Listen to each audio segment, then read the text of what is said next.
بسم الله الرحمن الرحيم والسماء والطارق وما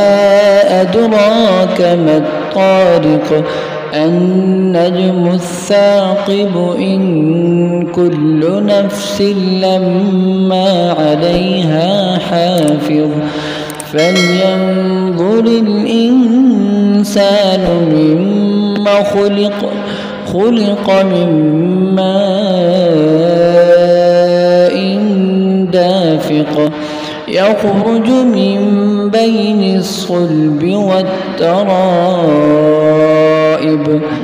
إنه على رجعه لقادر يوم تبلى السرائر فما له من قوة ولا ناصر.